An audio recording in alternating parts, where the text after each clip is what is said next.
We are wondering what is happening to the world. Everything is changing.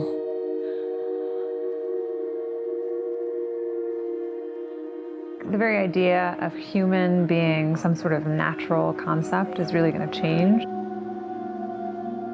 Our bodies will be so high-tech, we won't be able to really distinguish between what's natural and what's artificial. Inside our own heads is the most complex arrangement of matter in the known universe. You might ask yourself, can we get to be superhumans?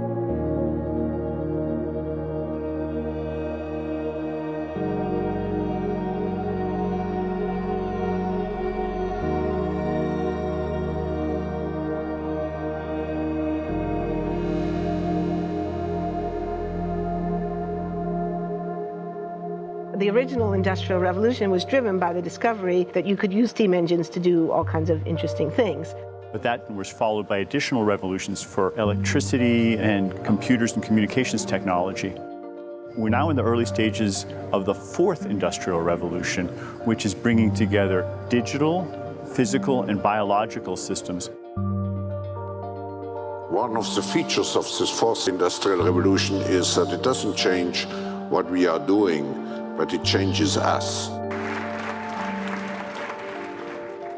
With the ability to visualize brain activity, for example, through a simple consumer-based EEG device, it gives us access to ourselves in ways that we've never before thought possible. It unlocks the black box that is the brain and enables us to really, truly be able to realize an identity that is aspirational. There's now a scientific foundation for the effects of mindfulness on the brain, on the genome, on biological aging. And when the human mind does know itself, then you get the potential for a new renaissance that restructures itself in terms of our relationship to life, our relationship to the planet, our relationship to work.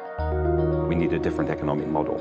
And by that, I don't mean capitalism versus communism. What I'm talking about is a shift in the system along the lines of the two big changes that happened in the 20th century, Keynesianism, with a much greater focus on health and education and the role of government working with business, and then a reaction against that in late century to neoliberalism, where the focus was on free markets, freedom of the individual, and getting governments out of the way.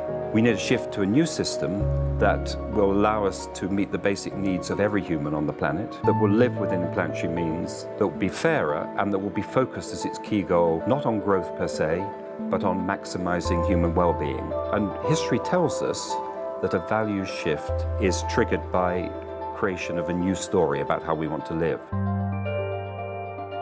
I see the circular economy as something which fits very closely with mankind's goal to be innovative and creative and to always progress. We can use asset tracking, we can use IT, we can use 3D printing to enable this different economic model to recover materials, feed them back into the economy, and really to decouple growth from the resource constraints we have.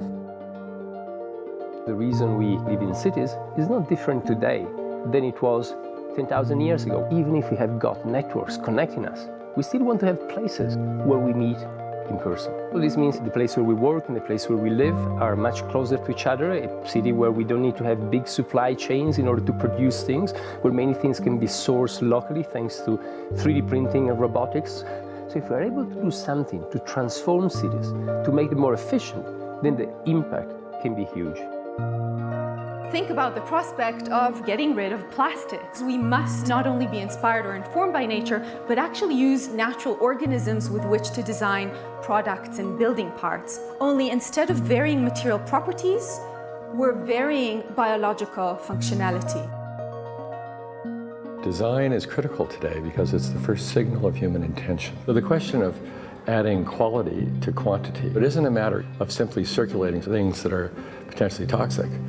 It's circulating things that are safe and healthy for all generations. So the goal is no longer, I want to be less bad, less monotonous, less unsafe, less unjust. It's really about a diverse, safe, healthy, and just world with clean air, clean water, clean soil, clean energy. Together we are fighting to preserve our fragile climate from irreversible damage and devastation of unthinkable proportions. If we think about the original Industrial Revolution, it was an energy revolution. I like to think of it as a kind of bookending of a period in human history during which we used fossil fuels, and it worked very well for us for a long time. But now we have to bring that to an end. We have energy technologies that can power our civilization: solar, wind, biomass. So then the question is, well, how do we get grid integration? Maybe the wind is blowing in Denmark, the sun is shining in Germany, and now you can move that electricity through an integrated grid. You can supply energy to everyone who needs it, and you can supply energy at all times.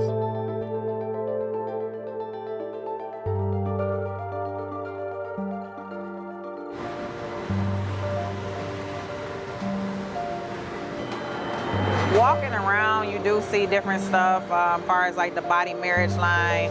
They use a lot of things that help them lift up and move things to the car. You just sit there and, program something, and it has its own set mind to go ahead and do everything. And then as humans, we just come in and take the extra steps to help the technology. It's not the cure-all for everything. There's definitely a lot of things where people perform the operation better, but certainly for the right applications, robotics are a huge improvement for the process. The projection of 5 million jobs lost by 2020 to technology is serious, but it's not the main question. Construction, manufacturing, services, public health and education, these industries will still exist. The main question is, what will be the future of work? How will we define work? How will we share the wealth? From the viewpoint of the labor or jobs, now we really need new education or new training.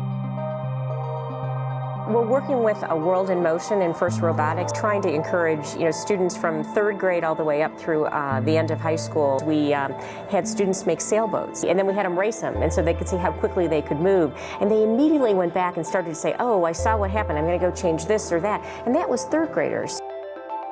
I just given a prize to a kid of 18 years old that has discovered something really very, very unique. Came up with how to get better productivity and better yields for seeds of corn. And so he basically came with the idea that if you would perforate these seeds, you would get more food.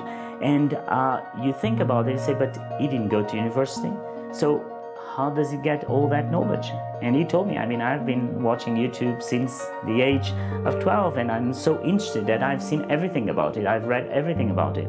The world is really open to learning. The thing is, how do you give the incentive to your kids to do that? It's this ability of digital technology to change outcomes, to truly empower people all over the world that can create a more equitable growth, because I think the world needs that.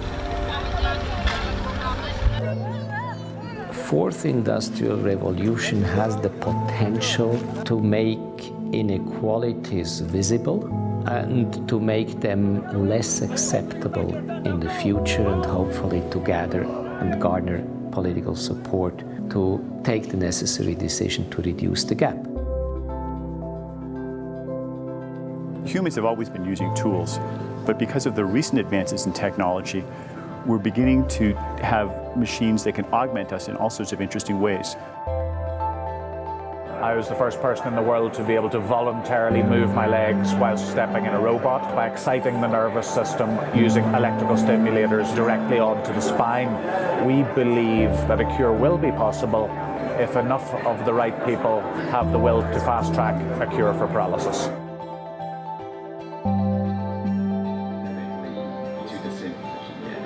We take two things from the patient. First, we take a three-dimensional X-ray and we extract the three-dimensional data out of that so we can make a perfectly shaped puzzle piece.